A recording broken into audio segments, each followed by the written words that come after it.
जय जय श्री जगन्नाथ, जय जय श्री जगन्नाथ, जय महावीर हनुमान की जय। केड़े सुंदर एपटे महावीर को आलती दर्शन करुछंती। पतित पावन महाप्रभुंकर संध्या आलती किछि समय पर दर्शन करिवे।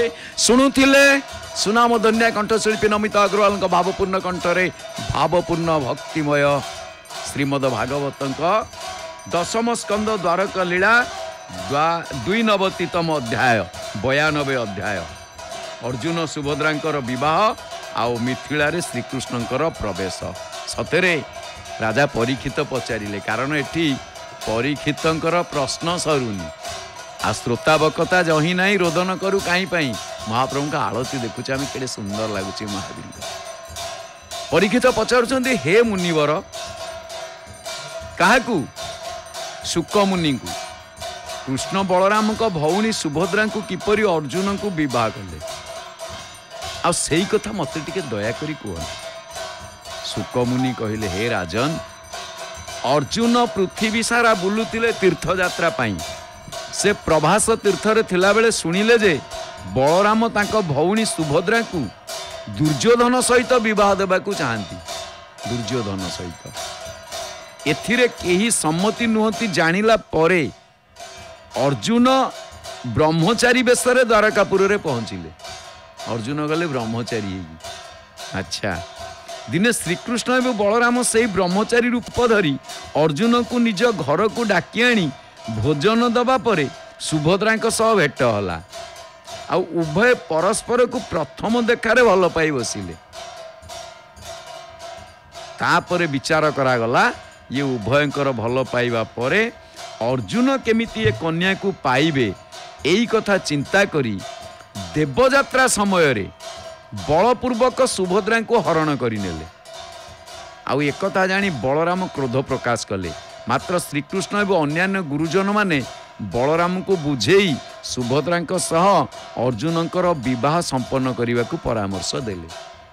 नटकुटिया ना। आउ ताही हला सुभद्रा एवं अर्जुन विवाह परे द्वारकापुर विदाय नेले। तापरे शुक कहले, हे राजा परीक्षित, भगवान कृष्णंकर जने सखा थिले, तांकर नाम होची श्रुतदेव।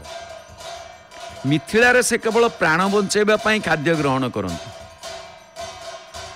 ब्राह्मण कर्म करी जीविका अर्जन करंती। मिथिलार राजा बहुलाश्व मध्य कृष्ण प्रेमी एवं जितेंद्रिय। प्रभु उद्धवंक सह मिथिला राज्य को जीवा पई इच्छा प्रकाश कले। दारुक रथ आनिला परे आपण माने जानिछंती नंदीघोष रथर सारथी होउछंती दारुक। दारुक कारण भगवान श्रीकृष्णक रथर नाम नंदीघोष आउ जगन्नाथ महाप्रभुंक रथर नाम नंदीघोष।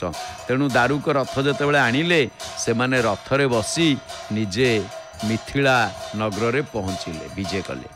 तापरे नारद, अत्रि, व्यासदेव एवं च्यवन आदि ऋषिगण प्रभु को देखिबा पई आसिले। मिथिलार नरनारीगण मंगल द्रव्य धरी प्रभु को भेटी देले। जनक एवं श्रुतदेव श्रीकृष्ण को प्रणाम जणाई मुनि मान को अतिथि हेबा पई निमंत्रण कले। भगवान श्रीकृष्ण जनकपुरी रे आतिथ्य ग्रहण परे श्रुतदेवंक घरे अतिथि हेले। श्रुतदेवंक मन आनंद रे भरीगला।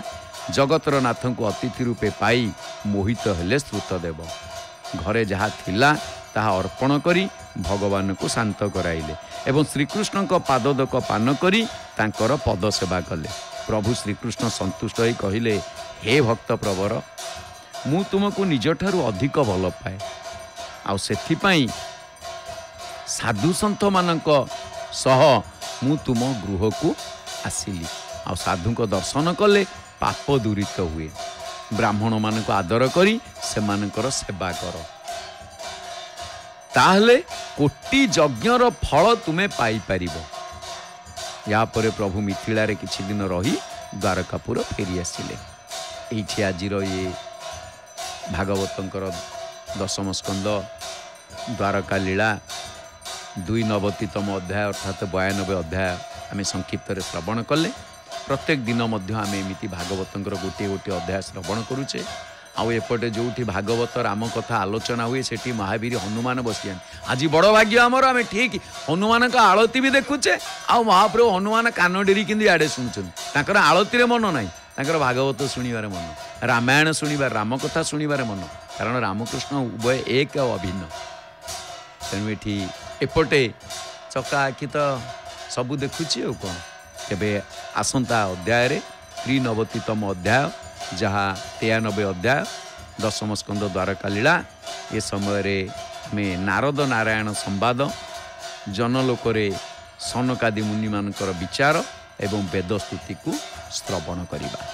तेबे दर्शक बंधु आसंतु आमे आज केते सुंदर दृश्य आमे देखुचे जोटी कि दुईटी दृश्य कौथिरे ना ना एपटे भगवानकर जगन्नाथंकर देखुचे आमे प्रस्तुति चली संध्या आलती पाई आ अन्यपटे संध्या समय आलती आमे हनुमानकर दर्शन करते। तेबे एठी गोटे कथा भक्त आ भगवान उभयंकर दर्शन आज एका सांगे मिलुची। भक्त प्रगर ये होचंती दक्षिण द्वार हनुमान आ गोटे पटे पूर्व द्वार गुमुट भितर थिबा महाप्रभु पतित पावन पूर्व दिशा के ओर मुंह करके बैठे हुए। हाँ पूर्व दिशा जगन्नाथ भगवान ये हनुमान दक्षिण द्वार हनुमान बड़े महावीर बड़े हनुमान बड़े महावीर कहे जाते हैं। हनुमान को आम दर्शन करुचे। तेबे एठी गोटे कथा आसुची जे आसंता आजिर एई दर्शन संध्या समय दर्शन महाप्रभुंकर अपार अति आनंददायक दर्शन जहाँकि आम महाप्रभु को दर्शन करुचे आउ ये दर्शन सह